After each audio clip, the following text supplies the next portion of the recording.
Assalamualaikum warahmatullahi wabarakatuh. Perkenalkan, nama saya Ahmad Faizal selaku perwakilan dari kelompok 1 mata kuliah Hukum Bisnis Fakultas Ekonomi Universitas Negeri Jakarta. Di sini saya berperan sebagai moderator dalam penyampaian isi dari e-katalog kelompok kami yang membahas tentang hukum perusahaan. Baik, langsung saja kita ke lembar yang pertama, yaitu kata pengantar. Di lembar selanjutnya ada daftar isi. Di dalam e-katalog ini kami memiliki 4 pokok bahasan. Yang pertama ada hukum, perusahaan, dan pengusaha. Lalu yang kedua ada badan hukum perusahaan.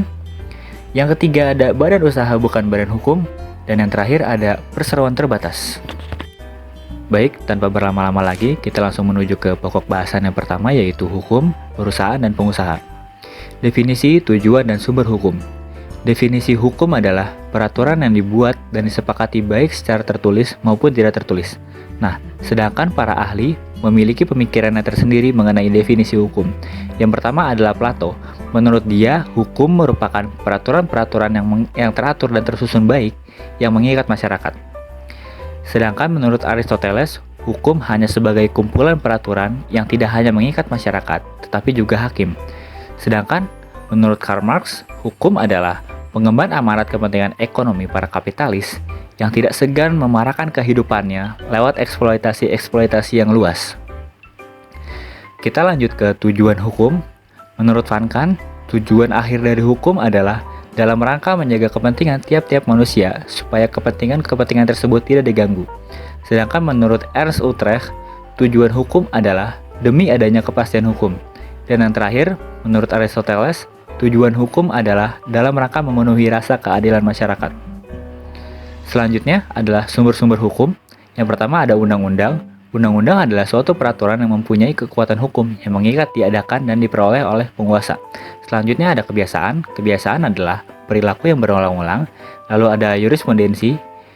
Lalu ada traktat yang berarti perjanjian yang dilakukan oleh dua negara atau lebih.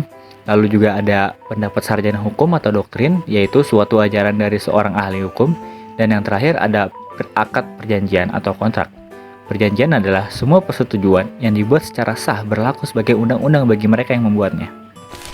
Baik, berikutnya adalah pengertian, unsur, dan jenis perusahaan.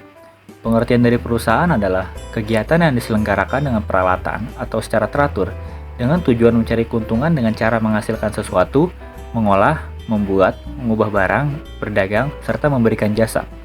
Selanjutnya yaitu unsur-unsur perusahaan. Yang pertama ada badan usaha. Bentuk badan usaha yang dimaksud yaitu yang mempunyai bentuk hukum tertentu. Selanjutnya adalah kegiatan dalam bidang perekonomian. Nah, objek kegiatan perusahaan itu harus dalam lapangan ekonomi. Selanjutnya terang-terangan. Setiap hubungan privat dalam lapangan ekonomi yang dibuat oleh para pihak harus tidak boleh bertentangan dengan hukum atau peraturan dan asas kesusilaan atau ketertiban umum. Selanjutnya tetap dan terus-menerus. Tetap berarti perusahaan tersebut tetap melaksanakan kegiatan usahanya dalam kurun waktu sesuai dengan akta pendirian. Selanjutnya adalah keuntungan. Setiap usaha harus ditujukan untuk mencari keuntungan, bukan impas atau justru didesain sejak awal untuk mencari kerugian. Selanjutnya adalah pembukuan. Setiap perusahaan wajib membuat catatan sebagaimana dimaksud dalam pasal 5 sesuai dengan kebutuhan perusahaan. Selanjutnya adalah jenis-jenis perusahaan. Jenis-jenis perusahaan ini dibagi menjadi dua kriteria. Yang pertama berdasarkan bentuk hukum, ada dua, yaitu perusahaan badan hukum, lalu ada perusahaan bukan badan hukum. Selanjutnya berdasarkan kepemilikan perusahaan, yang pertama ada perusahaan swasta, lalu ada perusahaan negara. Baik, berikutnya adalah pengertian dan kewajiban pengusaha. Pengertian dari pengusaha adalah setiap orang perorangan atau persekutuan atau badan hukum yang menjalankan sesuatu jenis perusahaan. Memiliki usaha dibuktikan dengan keikutsertaannya sebagai sekutu ataupun dalam saham, sedangkan memiliki kuasa dibuktikan dengan penguasaan penuh atau mayoritas atas usaha sebagaimana dimaksud. Selanjutnya yaitu kewajiban pengusaha.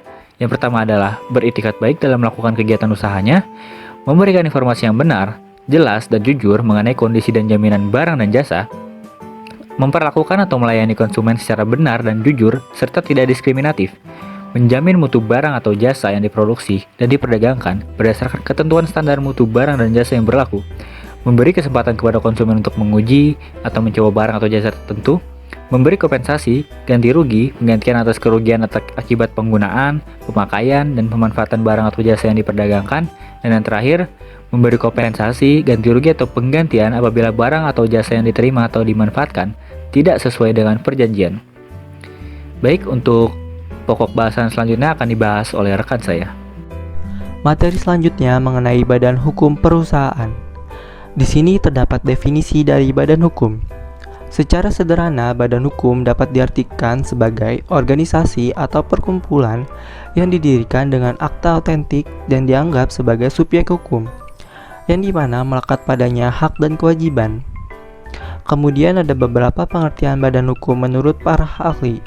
Di antaranya yakni yang pertama menurut Majors, badan hukum merupakan sesuatu yang menjadi pendukung hak dan kewajiban. Kemudian menurut Logeman sendiri, badan hukum di sini merupakan suatu personifikasi, yang maksudnya merupakan perwujudan hak dan kewajiban. Dan sedangkan menurut Utrecht, badan hukum merupakan badan yang menurut hukum berkuasa menjadi pendukung hak. Maksudnya adalah yang tidak berjiwa, yang artinya badan hukum ini bukanlah subjek manusia. Selanjutnya ada peraturan perundang-undangan yang mengatur tentang badan hukum. Sebenarnya ada banyak sekali peraturan yang mengatur mengenai badan hukum. Namun di sini kami mengambil beberapa saja, seperti yang terdapat pada pasal 1653 dan 1654 KUHP Perdata. Pasal 1653 KUHP Perdata menjelaskan bahwa badan hukum ada dua, yakni badan hukum publik dan badan hukum privat. Keduanya memiliki perbedaan yang terletak bagaimana cara pendiriannya badan hukum tersebut, yaitu ada 3 macam, yakni pertama, badan hukum yang diadakan oleh pemerintah atau negara. Kedua, badan hukum yang diakui oleh kekuasaan umum. Dan yang ketiga, badan hukum yang diperkenankan dan yang didirikan dengan tujuan tertentu yang tidak bertentangan dengan undang-undang atau kesusilaan. Badan hukum publik didirikan dan diadakan oleh kekuasaan umum, sedangkan badan hukum privat yang didirikan oleh perseorangan. Nah, di halaman berikutnya di sini membahas mengenai unsur-unsur dari badan hukum. Unsur yang pertama dari badan hukum merupakan suatu perkumpulan. Untuk unsur yang kedua, badan hukum mempunyai organ atau pengurus. Unsur yang ketiga, badan hukum mempunyai tujuan tertentu. Dan unsur yang keempat, badan hukum mempunyai harta kekayaan terpisah. Dan untuk unsur yang kelima dari badan hukum yakni dibentuk dan didirikan secara resmi sesuai dengan ketentuan peraturan perundang-undangan yang mengatur perihal pembentukan atau pendirian badan hukum. Dan unsur yang keenam, badan hukum dapat melakukan perbuatan hukum dalam hubungan-hubungan hukum karena kepadanya melekat hak dan kewajiban. Dan unsur yang terakhir, badan hukum mempunyai hak untuk menggugat dan dapat digugat di depan pengadilan. Kemudian kita berpindah ke halaman sebelah. Di sini membahas mengenai teori-teori badan hukum. Teori ini dibagi menjadi 4 bagian. Yang pertama yaitu teori fiksi. Teori ini menjelaskan bahwa badan hukum sebagai subjek hukum adalah fiksi. Jadi, teori ini mengemukakan bahwa negaralah yang memiliki pengaturan dan penguasaan atas badan-badan tersebut, sehingga sebenarnya badan hukum itu hanyalah bayangan. Kemudian yang kedua yaitu teori harta kekayaan. Teori ini dibagi menjadi 3 macam, yakni teori yang pertama yaitu teori kekayaan karena jabatan, yaitu bahwa badan hukum itu badan yang berdiri dan memiliki kekayaan sendiri. Yang kedua, teori kepemilikan bersama, yaitu bahwa badan atau organisasi membutuhkan organ atau pengurus untuk menjalankannya. Yang ketiga, teori harta kekayaan bertujuan, yakni kekayaan yang dimiliki bukan kekayaan pengurusnya, melainkan kekayaan yang terikat pada tujuan tertentu yang telah ditetapkan. Kemudian yang ketiga yakni teori organ. Teori ini juga disebut dengan teori realis, karena menganggap badan hukum sebagai entitas yang nyata seperti organ manusia. Maksudnya, eksistensinya seperti subjek hukum manusia yang mempunyai organ tubuh dengan segala kelengkapannya. Demikian pula badan hukum yang memiliki organ atau pengurus. Karenanya, badan hukum di dalam melakukan perbuatan hukum juga dengan perantaraan alat perlengkapannya seperti pengurus, komisaris, dan rapat anggota. Dan yang terakhir yakni teori kenyataan yuridis. Teori kenyataan yuridis merupakan penghalusan dari teori organ. Jadi, teori ini juga mempersamakan badan hukum dengan manusia. Namun dalam teori ini memberikan batasan bahwa persamaan tersebut bukan pada wujudnya, tetapi terletak pada bidang hukumnya saja. Selanjutnya ada badan usaha bukan badan hukum. Yang pertama ada definisi perusahaan, yang kedua ada perusahaan perseorangan, dan yang ketiga ada persekutuan perdata. Perusahaan merupakan organisasi atau perkumpulan untuk melakukan usaha yang lebih dikenal sebagai badan usaha. Bentuk-bentuk badan usaha di Indonesia sebagian besar merupakan peninggalan pemerintah Belanda. Bentuk-bentuk perusahaan yang diatur dalam berbagai peraturan perundang-undangan. Yang pertama ada Kitab Undang-Undang Hukum Perdata, yang kedua ada Kitab Undang-Undang Hukum Dagang, yang ketiga ada peraturan perundang-undangan di luar KUH Perdata dan KUHD. Selanjutnya, berdasarkan bentuk hukum, badan usaha dapat dibedakan menjadi dua, yaitu badan usaha yang tidak berbadan hukum sama badan usaha yang berbadan hukum. Selanjutnya ada perusahaan perseorangan. Perusahaan perseorangan adalah jenis badan usaha yang dimiliki oleh satu orang. Pemilik jenis usaha ini tidak hanya mengambil keuntungannya sendiri, tetapi juga bertanggung jawab penuh apabila mengalami kerugian. Usaha perseorangan ini belum diatur secara khusus dalam undang-undang tersendiri, akan tetapi dalam praktek sering kita jumpai dan keberadaannya diterima sebagai badan usaha. Mendirikannya tidak memerlukan persyaratan yang rumit, baik dari aspek administratif maupun aspek permodalan. Selanjutnya ada persekutuan perdata. Persekutuan perdata merupakan kumpulan dari orang-orang yang biasanya memiliki profesi yang sama dan berkeinginan untuk berhimpun dengan menggunakan nama bersama. Oleh karena itu, persekutuan perdata selain merupakan badan usaha yang bergerak dalam lapangan harta kekayaan bersifat komersil, biasanya persekutuan perdata adalah persekutuan yang menjalankan suatu profesi. Contohnya seperti pengacara, jasa konsultasi psikologi, akuntan, dan insinyur. Tujuannya itu untuk mencapai keuntungan. Namun demikian, keuntungan dalam persekutuan perdata tidak boleh hanya dinikmati oleh satu orang atau satu sekutu aja. Unsurnya yang pertama ada persekutuan perdata merupakan perjanjian atau kontrak, adanya pemasukan sesuatu ke dalam perserikatan. Yang ketiga ada imbrek dapat berupa uang. Yang keempat, tujuan untuk mendapatkan keuntungan dan terhadap keuntungan tersebut harus dibagi kepada seluruh anggota atau sekutu. Selanjutnya ada cara mendirikan persekutuan perdata. Yang pertama ada kesepakatan. Pada dasarnya setiap hubungan antara subjek hukum disebut perikatan. Setiap perikatan membutuhkan kesepakatan. Di dalam pendirian persekutuan perdata, kesepakatan ini merupakan perjanjian konsensus, yaitu perjanjian yang terjadi karena ada persetujuan kehendak dari para pihak atau ada kesepakatan sebelum ada tindak-tindakan. Yang kedua, dituangkannya dalam akta notaris. Akta notaris adalah bentuk kesepakatan antara para sekutu untuk berserikat dan bersama-sama dalam mengatur hubungan hukum di antara para sekutu tersebut. Yang kedua, selanjutnya ada pembagian keuntungan. Di dalam persekutuan perdata tidak dibenarkan hanya memberikan keuntungan kepada salah satu anggota atau sekutu. Hal tersebut diatur dalam pasal 1635 ayat 1 KUH Perdata, sebab hal tersebut melanggar tujuan mengejar kemanfaatan bersama. Selanjutnya pembagian didasarkan asas keseimbangan pemasukan. Yang pertama ada pembagian dilakukan menurut harga nilai dari pemasukan masing-masing sekutu pada persekutuan. Yang kedua, sekutu yang hanya memasukkan kerajinan saja pembagiannya sama dengan sekutu yang nilai barang pemasukan yang terendah. Yang ketiga, sekutu yang hanya memasukkan tenaga kerja mendapat bagian keuntungan sama rata atau disamakan dengan sekutu yang memasukkan uang atau benda terkecil. Selanjutnya ada tanggung jawab sekutu. Mengenai tanggung jawab sekutu dalam persekutuan perdata, pengaturannya terdapat pada pasal 1642 sampai 1645 KUH Perdata. Selanjutnya ada jenis persekutuan perdata. Yang pertama ada persekutuan perdata penuh, yang kedua ada persekutuan perdata khusus, yang ketiga ada persekutuan firma. Selanjutnya ada berakhir atau bubarnya persekutuan perdata. Yang pertama dalam pasal 1946, yaitu adanya lampauan waktu untuk mana Meskep itu didirikan, musnahnya barang atau yang telah diselesaikan usaha yang menjadi tugas pokok Meskep, kehendak dari seseorang atau beberapa orang sekutu, yang terakhir ada salah seorang sekutu meninggal dunia atau di bawah pengampunan. Selanjutnya ada sebab yang diatur dalam pasal KUH Perdata yang kedua, ada putusan hakim. Cara ini baru akan ditempuh para sekutu apabila pembubaran di sekutu perdata tidak ada pembatasan jangka waktu umur persekutuan perdata, sedangkan hak sekutu untuk membubarkan persekutuan perdata sudah dihilangkan melalui perjanjian pendirian persekutuan perdata. Selanjutnya mengenai perseroan terbatas atau yang kita kenal dengan PT.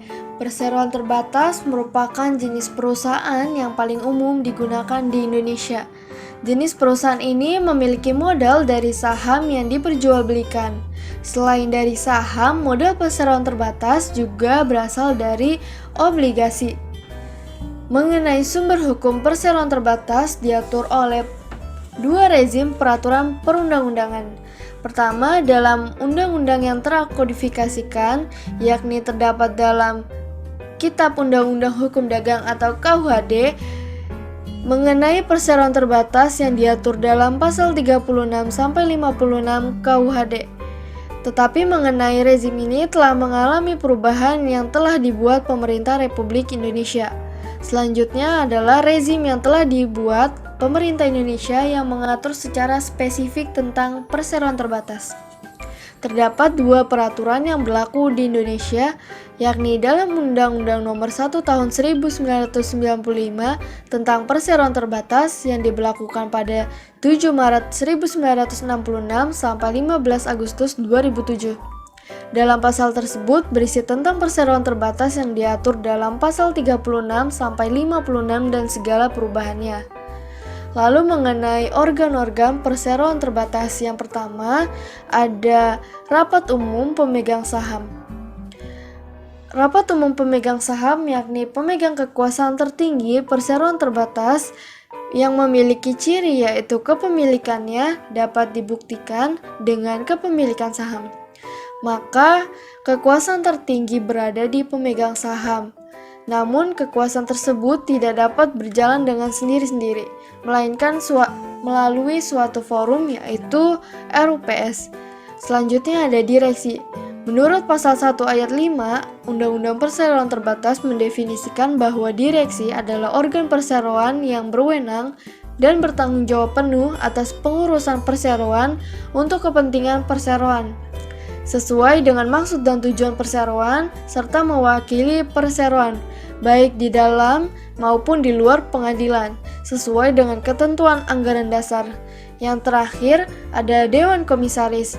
Dalam Undang-Undang Perseroan Terbatas Nomor 40 Tahun 2007 mendefinisikan bahwa organ perseroan yang bertugas melakukan pengawasan secara umum atau khusus sesuai dengan anggaran dasar serta memberi nasihat kepada direksi.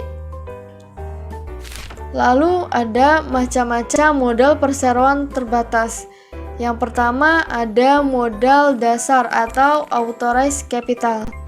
Modal dasar adalah keseluruhan nilai perusahaan, yaitu seberapa besar perusahaan tersebut bisa dinilai dengan berdasarkan pemodalannya. Yang kedua ada modal yang ditempatkan atau subscribe capital. Modal yang ditetapkan merupakan kesanggupan saham dalam menanamkan modalnya sebesar 35% dari modal dasar. Maka besarnya modal ditempatkan di perseroan itu adalah sebesar 35%.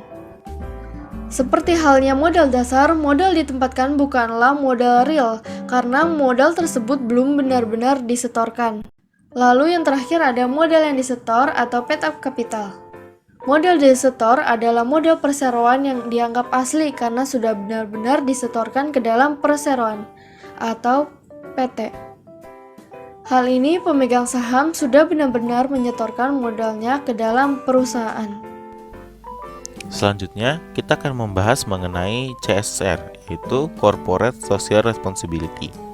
CSR sendiri adalah cara perusahaan untuk menyeimbangkan antara kepentingan ekonomi, yaitu mencari keuntungannya sebesar-besarnya dengan kepentingan lingkungan dan sosial. CSR didirikan bukanlah tanpa sebab, tetapi CSR didirikan sebagai upaya dari sebuah perusahaan untuk melindungi dan menaikkan kesejahteraan para stakeholder terkait. Stakeholder di sini meliputi pemilik, karyawan, distributor, konsumen, pemerintah, media, dan masyarakat luas. CSR biasanya berbentuk pelayanan kesehatan, bantuan fisik, dan beasiswa. Selanjutnya kita akan melihat tahapan-tahapan dari CSR. Yang pertama ada assessment, yaitu adalah proses mengidentifikasi masalah yang dibutuhkan oleh masyarakat. Yang kedua ada plan of treatment. Ini adalah rencana bagaimana CSR ini akan diterapkan kepada masyarakat. Yang ketiga ada treatment action, yaitu tahap yang paling krusial karena adalah tahap untuk mengimplementasikan atau menyalurkan bantuan ke masyarakat. Yang keempat monitoring dan evaluation. Ini adalah tahap untuk memantau dan mengevaluasi bagaimana berjalannya CSR ini di masyarakat agar tepat sasaran. Yang kelima ada termination, yaitu masa berakhirnya dari CSR. Yang terakhir aftercare adalah tahap setelah CSR dibagikan, apakah nanti CSR akan dilaksanakan kembali dan menjadi penentu keberhasilan dari program CSR ini. Selanjutnya, kita akan membahas tentang doktrin hukum PT. Doktrin hukum adalah ajaran para kaum sarjana hukum yang dibuat dan dipertahankan oleh sistem peradilan yang merupakan kebalikan dari jurisprudensi. Di sini kami membaginya menjadi 3, yaitu yang pertama ada fiduciary duty, piercing the corporate veil, dan business judgment rule. Fiduciary duty adalah doktrin kehati-hatian yang diemban oleh direksi atau dewan komisaris. Piercing the corporate veil adalah implementasi dari tanggung jawab terbatas. Business judgment rule adalah doktrin perlindungan hukum bagi direksi dan dewan komisaris. Selanjutnya kita akan membahas lagi mengenai penggabungan, peleburan, dan pengambil alihan. Penggabungan sendiri adalah atau merger adalah perbuatan hukum melakukan suatu persoalan atau lebih untuk menggabungkan diri dengan persoalan yang sudah ada dan persoalan menggabungkan diri menjadi bubar. Yang kedua ada peleburan, yaitu konsolidasi adalah perbuatan hukum yang dilakukan oleh dua persoalan atau lebih untuk meleburkan diri dengan cara membentuk satu persoalan baru dan masing-masing persoalan meleburkan diri menjadi bubar. Yang terakhir pengambil alihan atau akuisisi adalah perbuatan hukum dilakukan oleh badan hukum atau orang perseorangan untuk mengambil alih baik seluruh ataupun sebagian besar saham perseroan yang dapat mengakibatkan beralihnya pengembalian terhadap perseroan tersebut. Selanjutnya yang terakhir ada pembubaran perusahaan, adalah proses menghapus keberadaan suatu status hukum perusahaan sebagai badan hukum. Dengan pembubaran perusahaan ini berarti berakhir seluruh aktivitas dan keberadaan perusahaan di dalam hukum.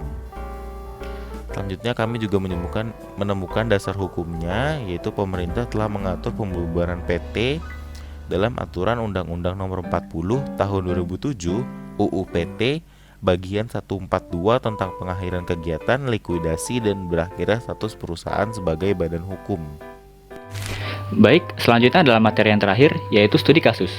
Di sini kami menemukan kasus mengenai Telkomsel yang melibatkan tindakan ingkar janji dalam program Talkmania, menggarisbawahi pentingnya menerapkan etika bisnis dalam operasional perusahaan.